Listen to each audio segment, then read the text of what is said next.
everybody. I'm John O'Loughlin. Welcome to McDuff Lives. And it's Tuesday morning. Very happy to bring back to the show our good friend, Hervoye Morić.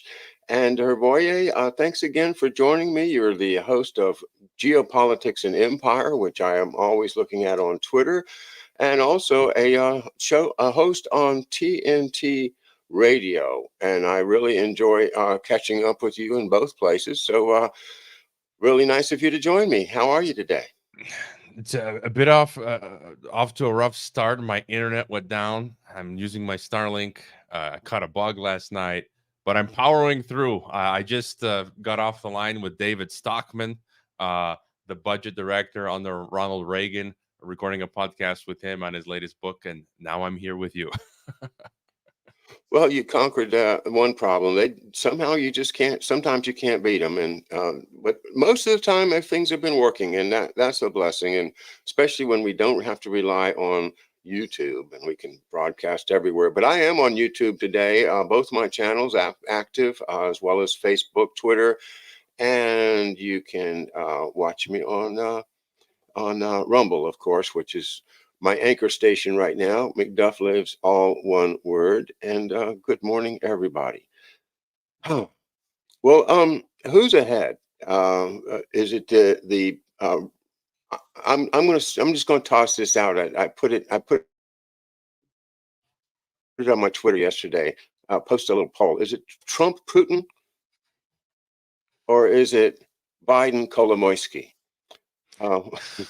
Which team do you think is ahead in the race to the top? I guess it's Trump. I suppose that's my gut feeling. Yeah, you think he's going to win the election? Yeah, it's like, well, on the one hand, we have no idea what's going to happen, and it's interesting. I was talking with my conversation with David Stockman. RFK Jr. wrote the foreword to his book, and Stockman is going for RFK Jr., who might be libertarian, right? Candidate for the Libertarian Party, but it does seem Trump. I mean, everyone's falling by the wayside now. Ron DeSantis, Vivek Ramaswamy, and it's yeah, I guess it's going to be interesting going forward. Interesting is right. But you didn't mention any Democrats. Don't you think that there's a fair chance that the Democrats might possibly triumph over the Trump team? That is always the case. They're going to try hard. I can't. We can't say certain things because we're going to get your stream on Pentagon Tube, as I call it, YouTube. But yeah, they're going to be up to their shenanigans. But I don't know. I have a feeling Trump might come back. I've interviewed folks like Donnie Darkins, who's got a big following on Twitter, who's posits an interesting theory that Trump will come back with a vengeance. So yeah, I don't know.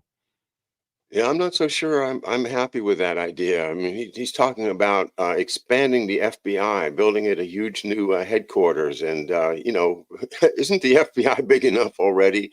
I'm not down with that.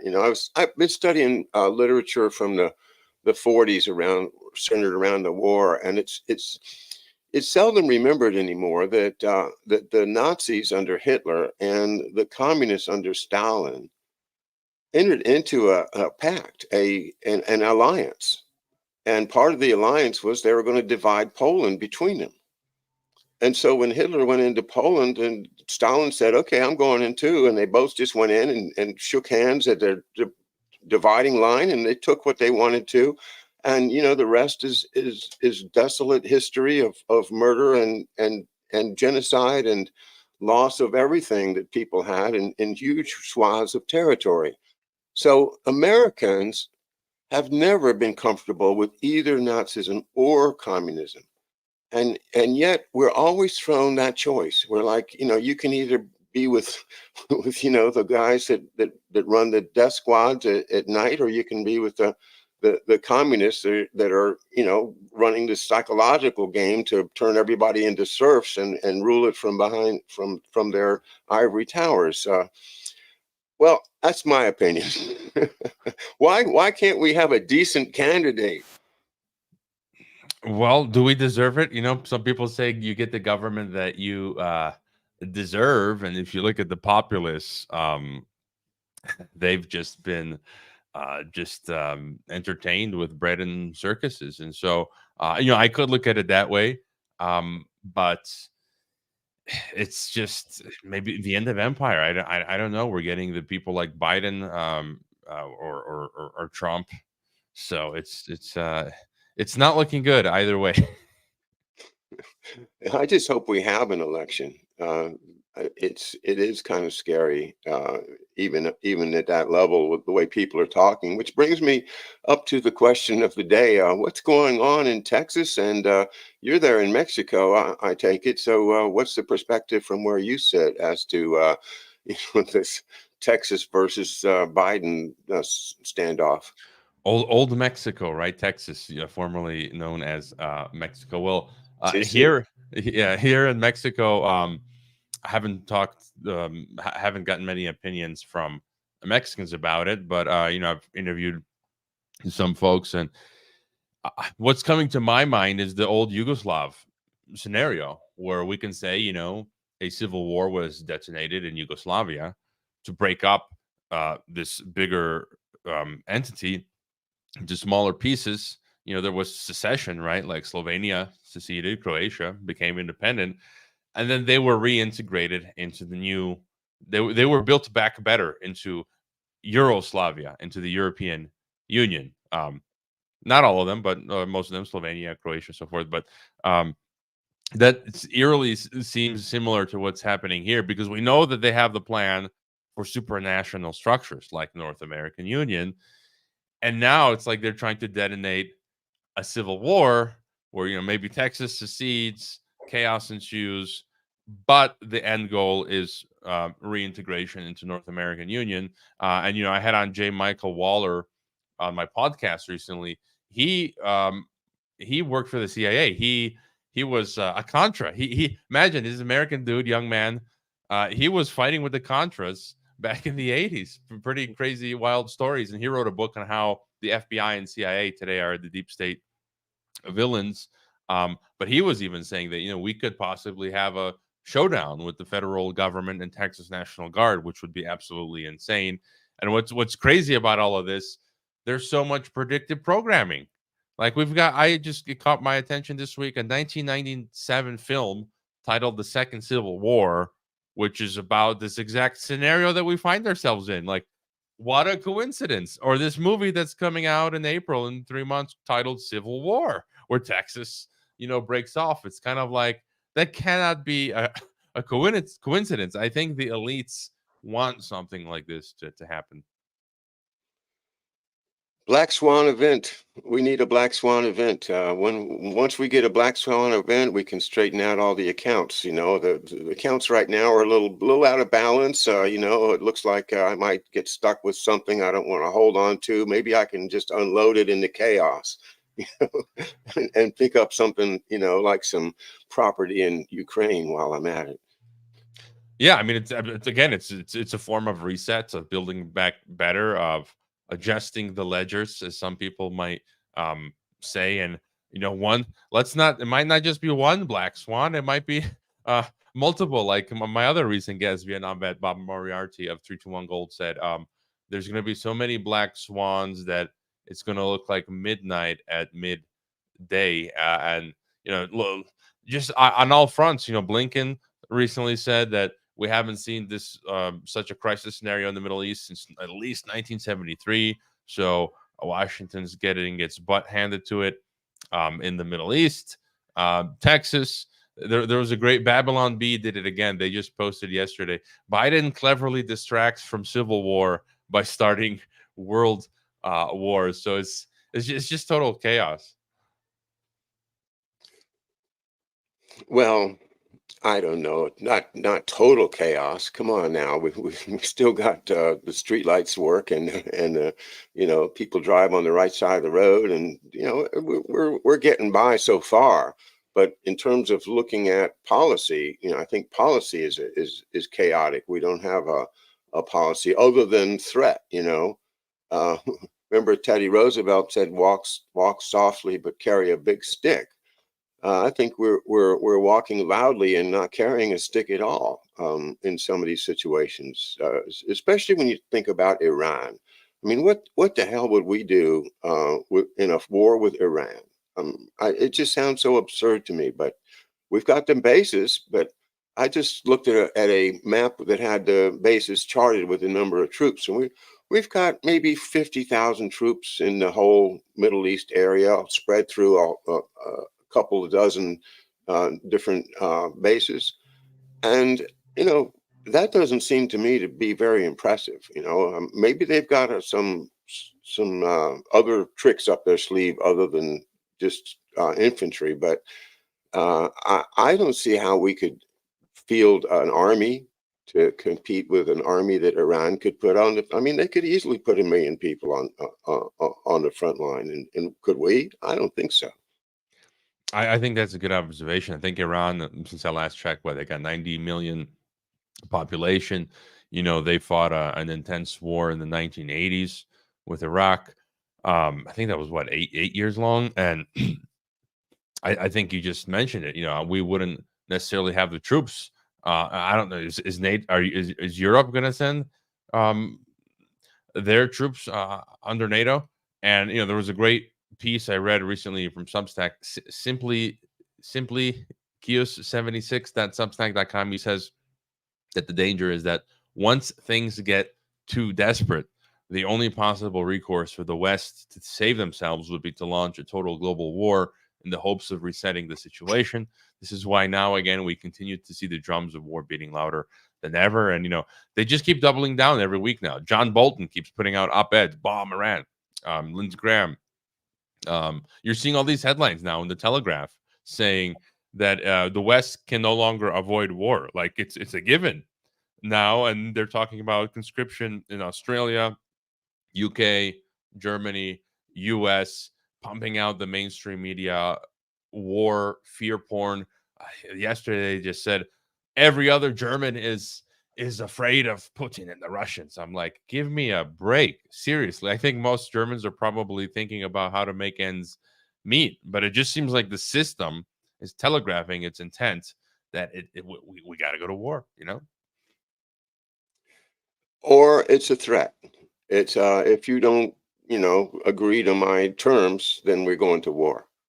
And this is where I see the oligarchs behind the scenes. And I came up with another of my sardonic questions for you. Who do you think is more powerful, Vladimir Putin or Igor Kolomoisky? Igor, I don't know that for some reason that name doesn't ring a bell. Igor. Kolomoisky is Kolomoisky. You got to study him if you haven't. He's the big oligarch behind Burisma and Okay. lots of ties to the Biden. Interesting that you haven't run across him yet. You will. Igor Kolomoisky is the guy I was referring to. But generally, Putin seems to be we had a wonderful conversation with our journalist colleague Yuri Rashka 2 weeks ago, and his opinion about Putin is, Putin is just another puppet, and he has his oligarchs around him that tell him what to do, just like everybody else seems to have. I think that's a view that needs more ears listening to it. I think people need to stop demonizing Putin and start realizing that what's really going on everywhere in the world is the destruction of national boundaries, the increase of the power of individual oligarchs, and the empowerment of major cities as opposed to countries, so that the cities are going to be like the distribution points that you go to get your designated food or do your job, and everything else is going to be like off limits. And this is exactly what Isaac Asimov wrote about, 60, 70, 80 years ago. It is that nightmare that Orwell and Huxley are telling us, this is coming.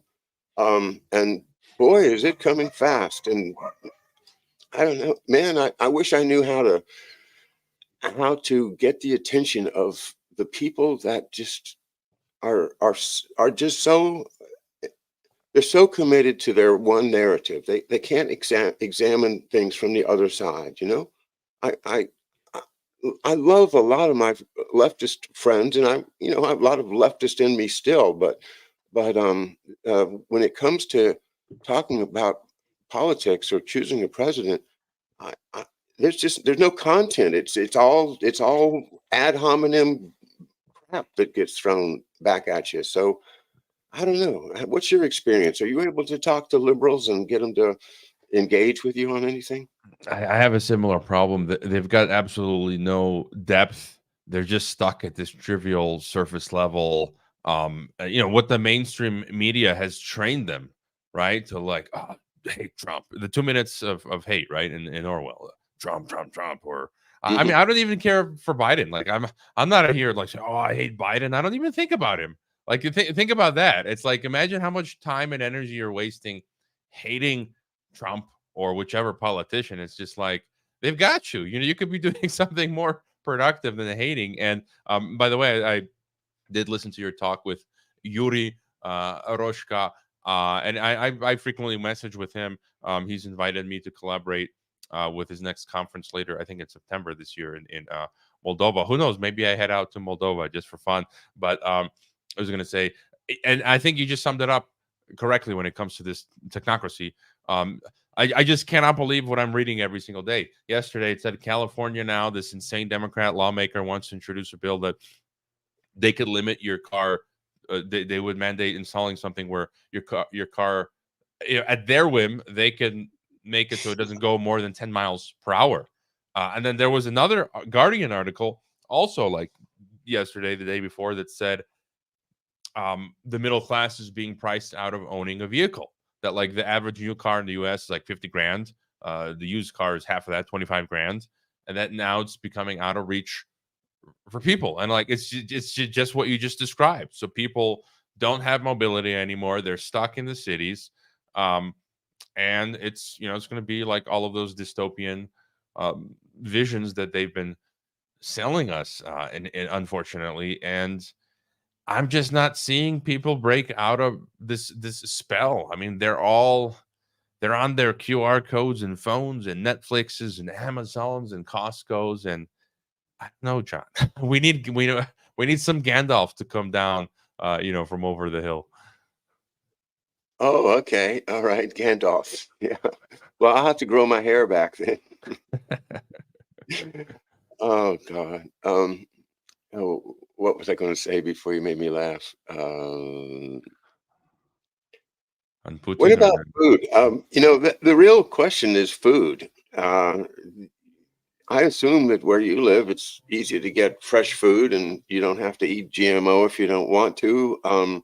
That's the case with us. We're fortunate. We have not only do we have an organic market about 30 miles away, but we have a beautiful organic farm about 15 miles away, and we can use those for the best possible nutrition.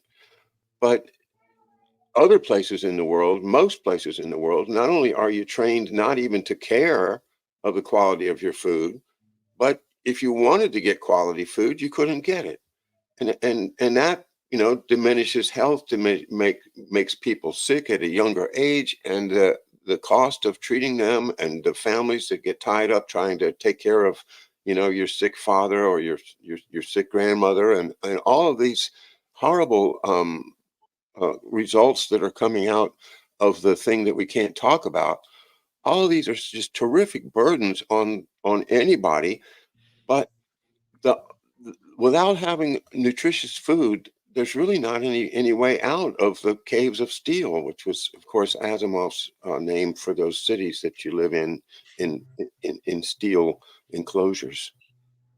I think this is an important point. I saw someone in the chat, I think, mentioned Catherine Austin Fitts, and if I recall, something she's mentioned in the past was the cost when it comes to, well, the economic costs as well as the health costs of eating all this junk food. And my wife recently told me, this was maybe a few months back, but she had been hanging out with some of our neighbors here in Mexico, and it's just off the charts. She said the amount of like middle-aged people, like 30-year-olds, 40-year-olds, with all sorts of health problems now, which is kind of shocking. Where traditionally you think 30s, 40s, you still you shouldn't be traditionally Right. be suffering, and then they're going to the doctor for this, for that. And I think even here in Mexico, as you mentioned, it's not as easy to get clean food because I'm in the second biggest city here. You're in this urban environment, and just in your immediate vicinity, anywhere you go, it's like Walmart's or the big Walmart type stores or Costco's. Costco has organic vegetable section, but you kind of sort of have to go out of your way, even in Mexico now, to find clean um, produce. And I think a lot of the Mexican people are succumbing to, I mean, steady diet of junk food. Potato chips. They drink Coca-Cola like crazy. I still don't understand that. It's hard for me when I go to like parties. I'm like, I gotta drink water. There's like nothing else you can drink. Amen, brother.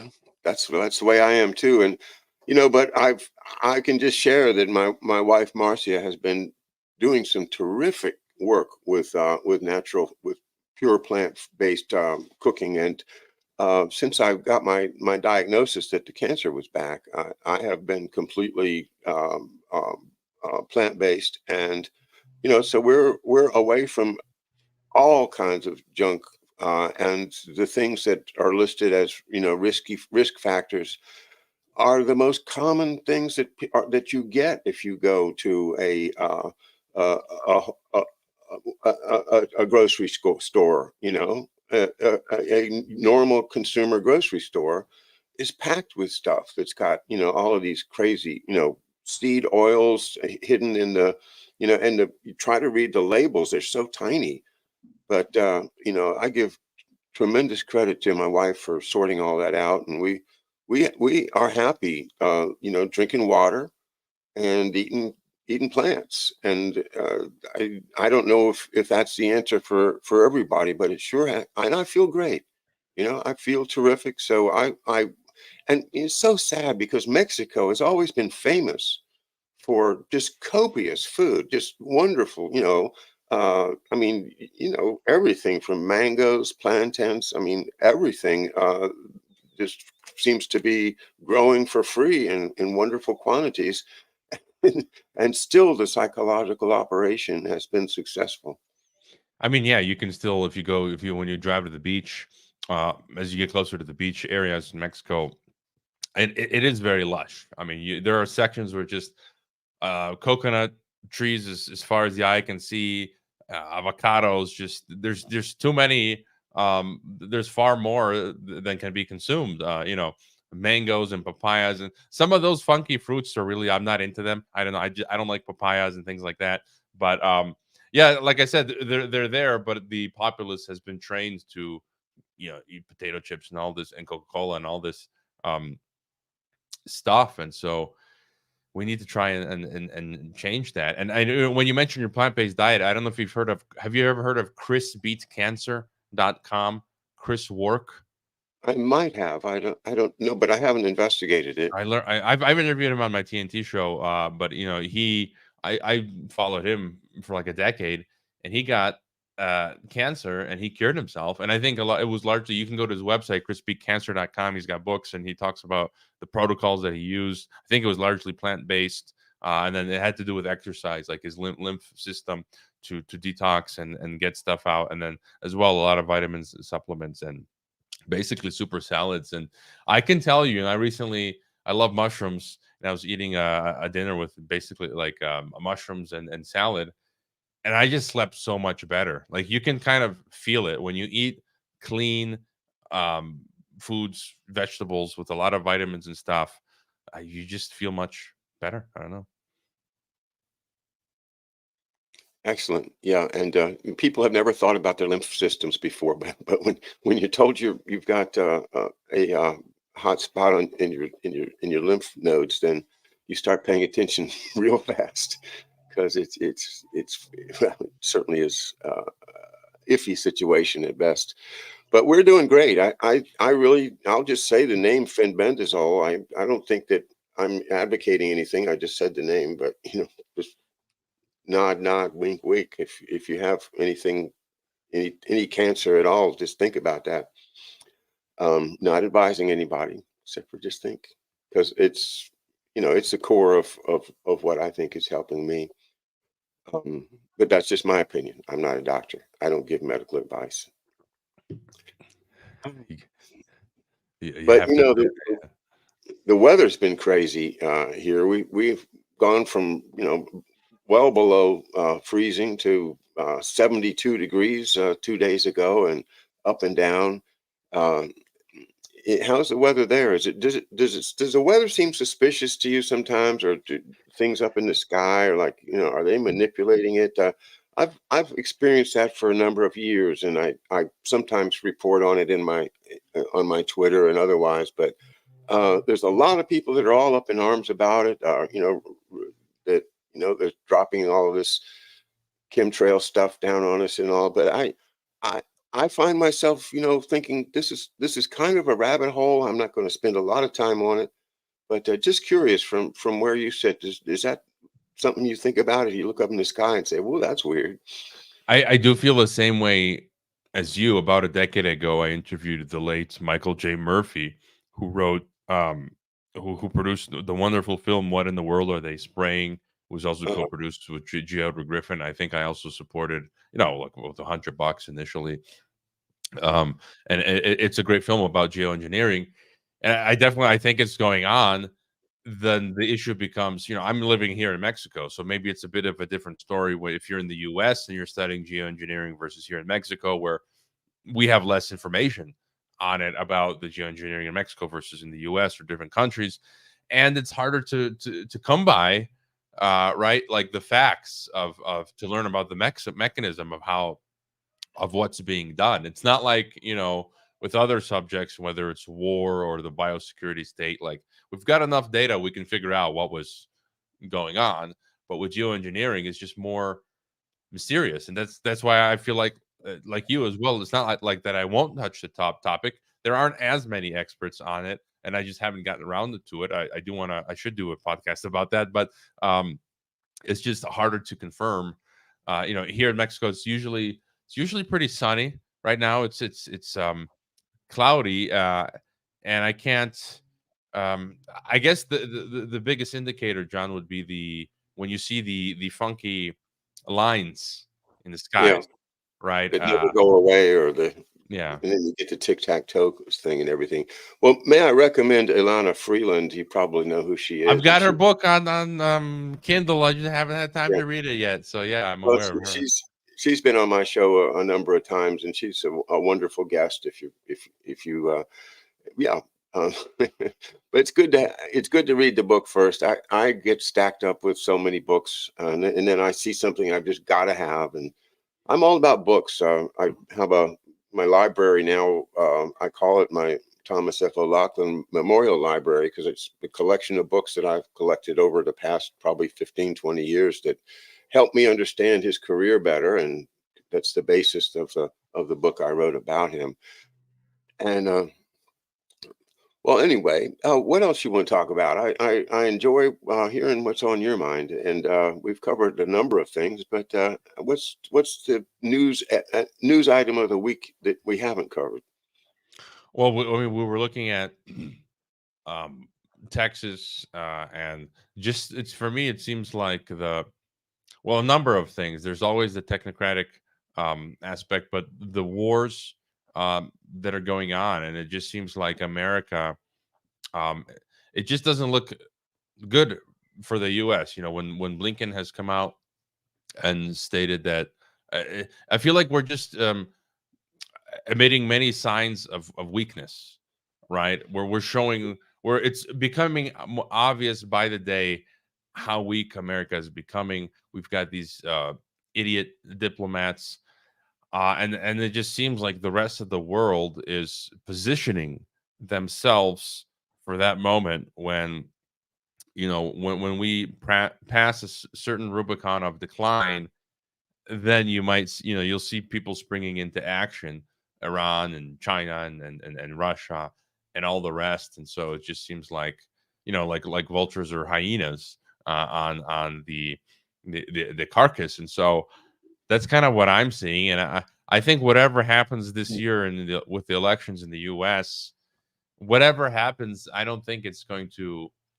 uh, I just don't feel like it's going to lead to the strengthening um, of the U.S. I think it's just going to be further decline and head banging between the left and the right, and meanwhile everything is just falling apart. The thing that strikes me so much about the field of candidates that we have here is Zionism. And the fact that you can have a Democrat Zionist, you can have a Republican Zionist, you can even have an independent Zionist. But if you don't want a Zionist, then what have you got except for Dr. Shiva? And Dr. Shiva from MIT, I'm sorry, man, I don't think you're presidential material. I just don't. Although his content is fantastic. He's really good at analysis. He's nailed a number of the election quote unquote issues. Arizona and Michigan, et cetera. But and he's really really good on health things, and he's really conversant in a way that none of the other candidates are. Maybe Bobby Kennedy is got a pretty smart uh, repertoire when it comes to talking about issues. He is. He's very articulate, but and so is Shiva. But um, with this unconditional support of whatever Israel does, and laying on top of that, my new understanding, which I didn't really know, but now I know that it's Netanyahu's, and their vision of Zionism is from the river to the sea.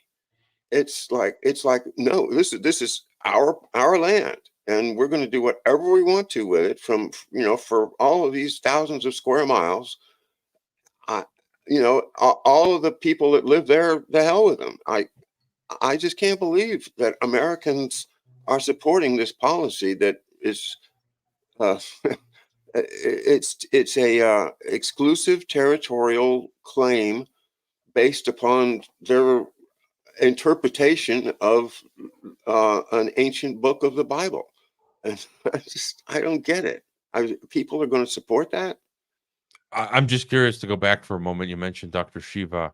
Um, Yeah. not being I guess fit for running, and I would agree with you. I'm just curious as to specifically what is it that you see that makes him, like, I agree with you, his analysis is excellent, but he just doesn't seem to have the, I don't know, the diplomatic or something that would make him more presentable to a wider audience. What's your criticism there?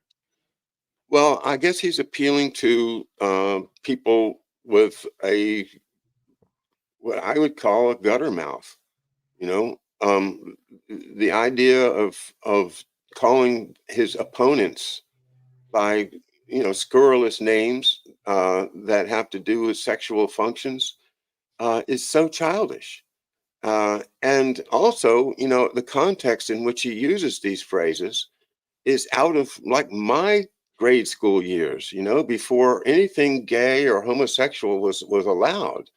I mean, I don't know how many people even can identify with it, but when I grew up, any hint that you might be gay was the object of derision and scorn, and you might lose all of your friends in the whole elementary school if you start getting that label.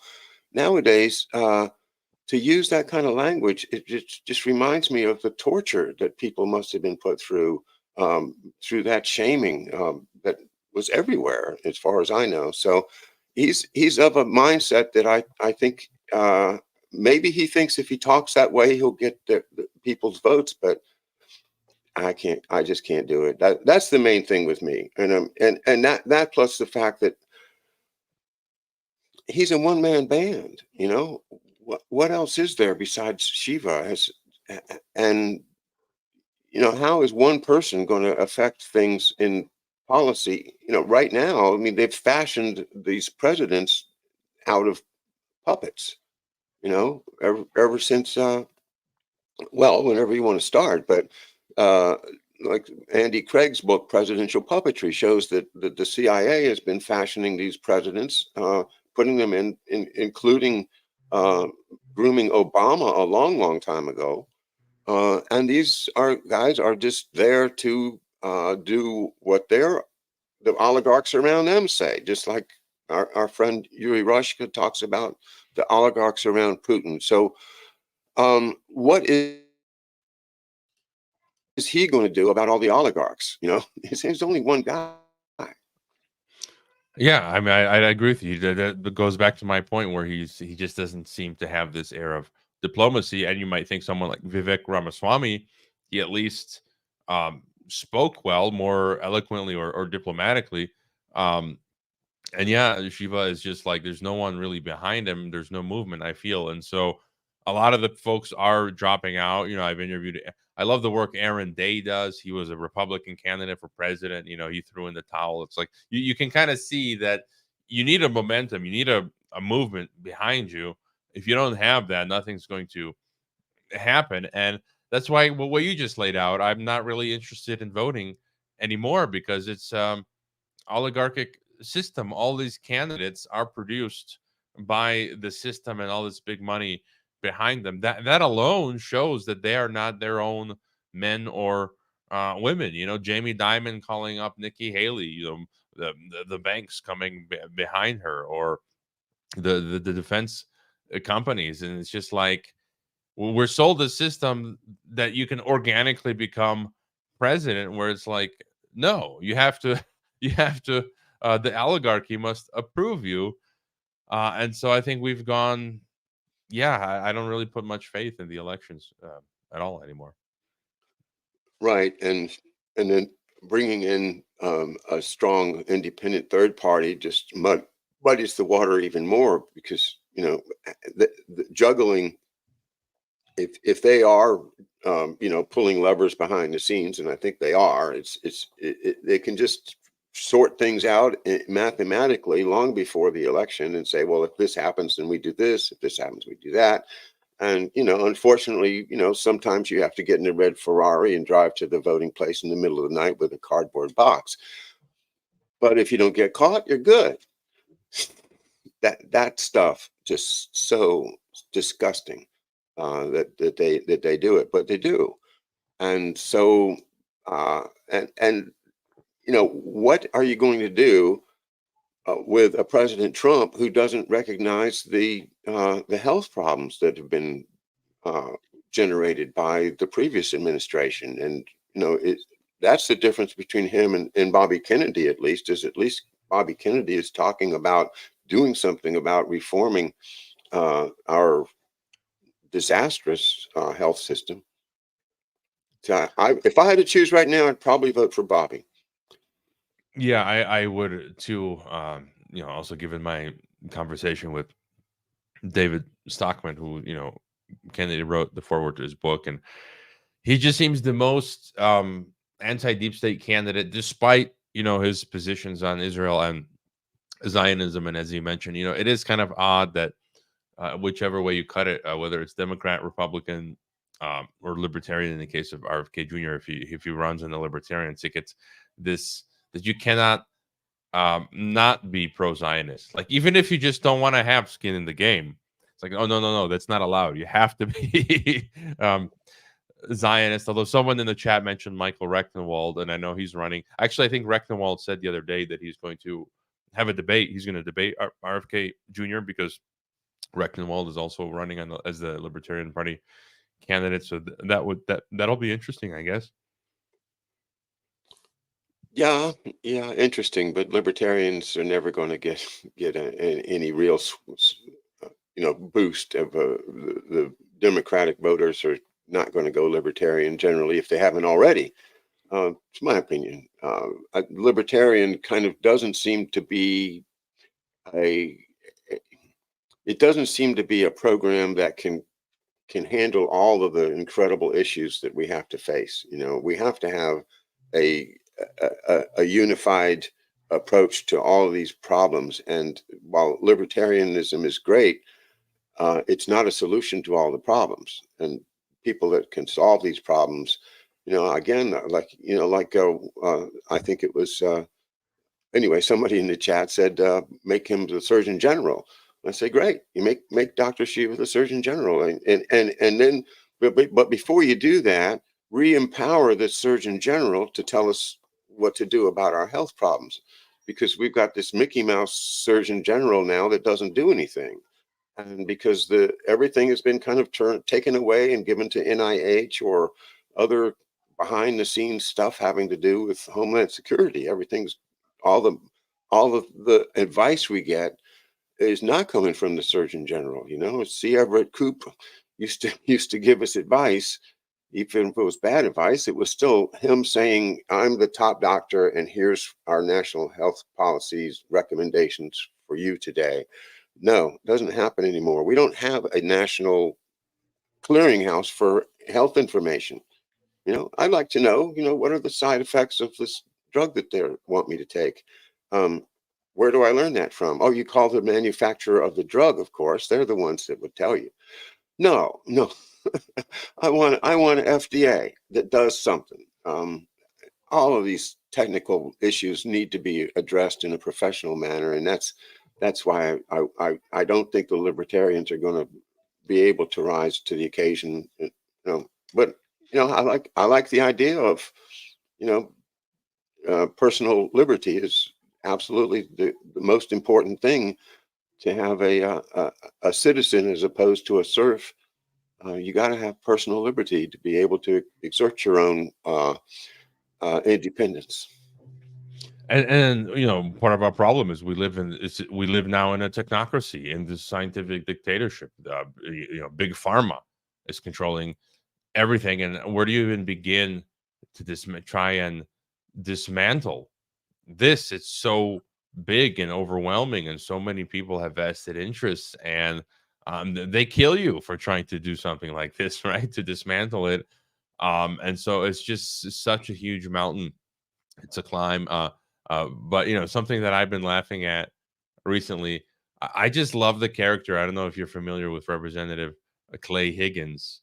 He's No. quite the character. And he got famous. A lot of the videos he made when he was working, I think it was in the police department somewhere. His videos went viral because he was talking about like fighting crime, right? And now he's going after Mayorkas. He's going to try and impeach Mayorkas, the head of the DHS. And I certainly wouldn't mind that, because it was Mayorkas's DHS that banned me from PayPal, and he's also just letting the border, just not doing his job protecting the U.S. And he's ideologically a globalist. People like Alejandro Mayorkas, and so that's one black swan as well. Who knows if he'll get him impeached? But yeah.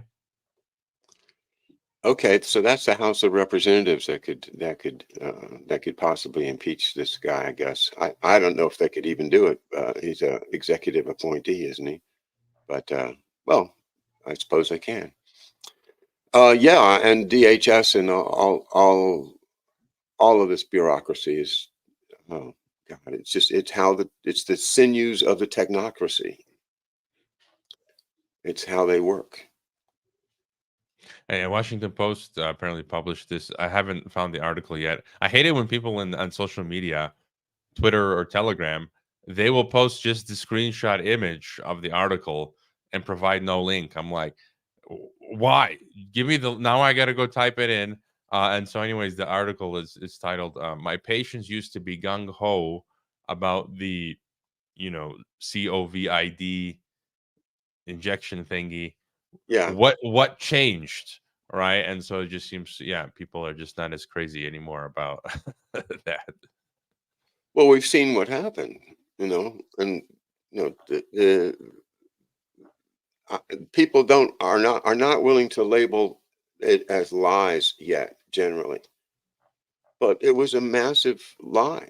It was massive, and the people that are supposed to be reliable, the people that, like a real surgeon general or even a real country doctor, would have raised concerns, but because they've, through their tentacles, have been able to control everything down to the very doctor-patient relationship itself.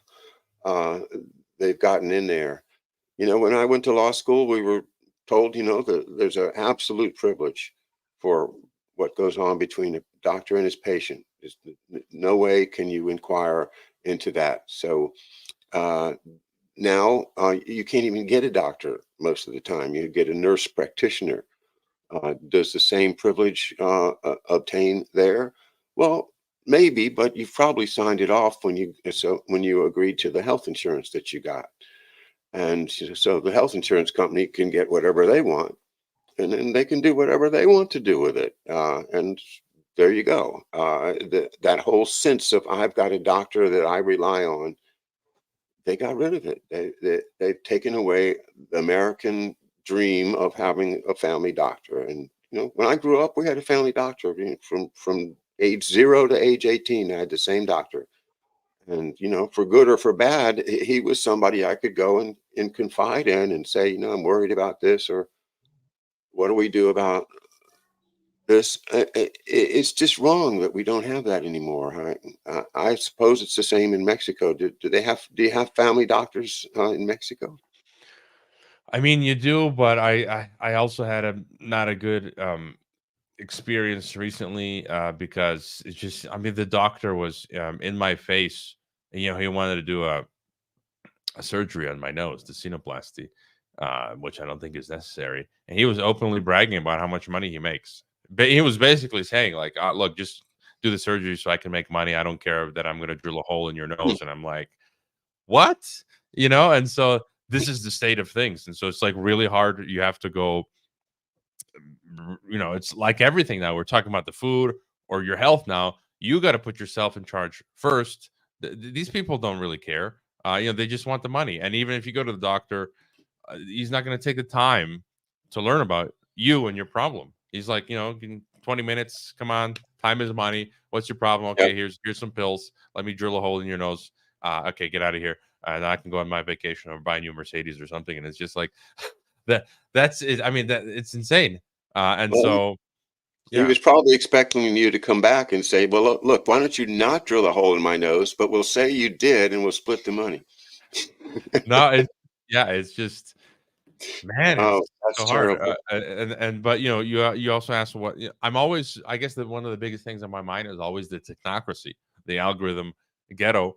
And just this week, like, um, what happened? My podcast hosting provider that I've used from the beginning, like 2015, for Geopolitics and Empire podcast, where you host the MP3s, SoundCloud, which is based in Germany, they send me an email saying they've removed content. So they deleted, and that's the source. That's where my audio files are for the podcast. The Oh, video are on different platforms, and so now at the source, they deleted an interview I did a year ago with a biotech consultant, Christy Grace. They deleted that audio file, and so now you cannot find it anymore on on Apple or Spotify. And then if they've now shots fired, right? Um, they can just continue doing it, and now I have to like, it's a complicated process. Now I got to find somewhere else to transfer my podcast, and then I interviewed J. Michael Waller, as I mentioned last week, ex CIA guy, fought with the Contras, and now he's speaking out against the deep state. I go to leave a review for his book, Big Intel, on Amazon. Amazon sends me an email. Sorry, we can't submit your review. They say we couldn't post your review because it doesn't meet our guidelines for one or more of these reasons: profanity. I'm leaving a book review. There was no profanity. Harassment. I'm just leaving a book review. What harassment? I'm saying I like this guy's book. Hate speech. Again, I'm just saying I like his book. They say sexual content. I'm like, okay, I mentioned J. Edgar Hoover, and there's the rumors about his sexual preferences, but illegal activity or private information. And it's just like this Kafka-esque like the movie 1985 Brazil, dystopian state. Like I literally can't leave a book review on Amazon. My podcast host is deleting my podcasts. It's just like you can't do anything. It's just it's nuts. Yeah, that's a lot. I mean, you know what happened to me? I lost over 900 videos when YouTube just took down my first channel, and I was at a time when I had just started. I was making, you know, 7, 8, 10 videos a week, working really, really hard and not thinking about archiving. So I didn't archive them at all. And you know, some of my best ones, they're gone, and they're not gonna they don't negotiate with you. You know, they just take it down and you're done. So that's why I've been trying so hard to get people to sign up for my Rumble channel and make another pitch, guys. If you haven't yet, I know you might be watching me on YouTube today, but YouTube will shut me down one day. And where are you going to find me? You got to go to Rumble, and I do 2 or 3 Rumble shows a week now without YouTube, just so I can relax and not have to use code words and things, because that's not freedom of speech. You know, I want to live in America. And I mean, you should, in any case, you should just simply, once you have the video file, download it to an external hard disk and just have everything backed up. Again, you never know what's going to happen with Rumble, but that's what I do. And just another example of the technocracy. Just a couple days ago, out in Canada, Ontario, Dr. Mark Trosi, who's really good. I've interviewed him on TNT. I align with his views. He says it's not germ versus terrain theory. It's both. It's germ and terrain. There is contagion, but you don't have to freak out about it. You build your terrain so you can fend it off. It's both, not this, other left right battle going on in alt media. But he just had his medical license stripped from him in Ontario because of misinformation. So again, it's just like and I was actually a guest on Doc Malick's podcast. I don't know if he's going to publish the podcast, but he's out in UK. He just can't practice medicine anymore in the UK. And so again, the technocracy. Yeah, yeah, it's and they're brainless. They're just doing, you know, what they're told. And oh well, golly, though, somehow we're still afloat, and we're still, you know, able to broadcast, I think, relatively freely. And as long as we can, I will be, and I know you will be too. Um, Geez, I wish I could travel. You know, I'd like to, but honestly, I'm little nervous about it right now with all Planes the falling out of well, the sky. not planes falling out of the sky so much as people's having little aerosols that might not be healthy for you.